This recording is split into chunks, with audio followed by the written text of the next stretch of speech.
તાલિબાની ત્રાસવાદીઓ પાકિસ્તાનની બાળકોની લાશો ઢાળવાની પેશાવરની ઘટના જેવી કોઈ તક શોધતા નથી, ત્યારે ભારતીય જવાનોએ પોતાની હદમાં ઘૂસી આવેલા પાડોશી દુશ્મન દેશના માસૂમ બાળકની હિફાજત કરીને તેના પિતાને પહોંચાડીને માનવતાનું એક વિરલ ઉદાહરણ પૂરું પાડ્યું છે। ગયા શુક્રવારની બર્ફીલી રાત્રિએ કચ્છના અફાટ રણવાળી પાકિસ્તાન સરહદે બીએસએફના જવાનો રોજની જેમ બાજ નજરે પેટ્રોલિંગ કરી રહ્યા હતા, ત્યારે તેમના કાને એકાએક કોઈ બાળકના રડવાનો અવાજ સંભળાયો હતો। કાતિલ ઠંડીવાળી રણની રાત્રિએ સરહદે બાળકને રડતું સાંભળીને જવાનોએ અવાજ તરફ દોડી ગયા હતા અને જઈને જોયું તો 4 વર્ષનો નાનકડો બાળક ઠંડીમાં થરથરતો રડી રહ્યો હતો। એની સામે પોતાની રાઇફલ તાકીને શૂટ કરવાને બદલે જવાનોના હૈયામાં વાત્સલ્ય ભાવ જાગ્યો હતો।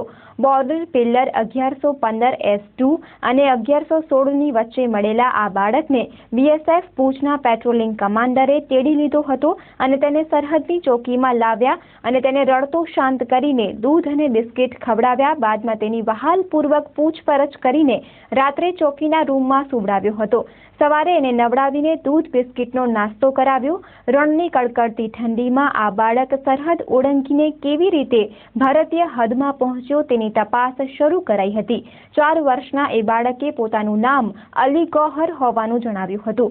3 ફૂટ ઊંચા અને ગૌરના આ બાળકને જવાનોએ કેમ્પમાં લઈ જઈને નવા કપડાં, બૂટ મોજા અને મીઠાઈ આપી બીએસએફ સત્તાવાળાઓએ સામે પાર પાકિસ્તાની રેન્જર્સનો સંપર્ક સાધ્યો હતો અને સરહદી ગામેથી ભારતીય હદમાં આવી ગયેલા આ બાળક વિશે જાણ કરી એ લોકોએ પણ માનવીય અભિગમ દાખવીને અલી ગૌહરના પિતાને શોધી કાઢ્યા। શનિવારે સાંજે પાક રેન્જર્સ સાથે બીએસએફની ફ્લેગ મીટિંગ થઈ, જેમાં રેન્જર્સ તરફથી લેફ્ટનન્ટ કર્નલ બેગ મિર્ઝા તથા ડીએસઆર તારીક વગેરેએ ભાગ લીધો હતો, જ્યારે ભારત પક્ષે second commanding officer L Sitalu, commandant Himanshu Gaud વગેરે ઉપસ્થિત રહ્યા હતા। આ વખતે બાળકના પિતાને પણ બોલાવીને હાજર રખાયા હતા, જેમનું નામ સાજન છે અને સિંધના બદીન જિલ્લાના દંધારી ગામના તેઓ રહેવાસી છે। બંને તરફના જવાબદાર અધિકારીઓની હાજરીમાં બાળકને તેના પિતાને સોંપવામાં આવ્યો હતો। બે દુશ્મન દેશોની સરહદે પિતા પુત્રનું આ મિલન બંને દેશો વચ્ચેના સંબંધોનું એક નવું સીમાચિહ્ન બની રહ્યું હતું। પાકિસ્તાની રેન્જરોએ બીએસએફનો આભાર માનીને તેના આ પ્રકારના માનવીય અભિગમના ખૂબ વખાણ પણ કર્યા હતા।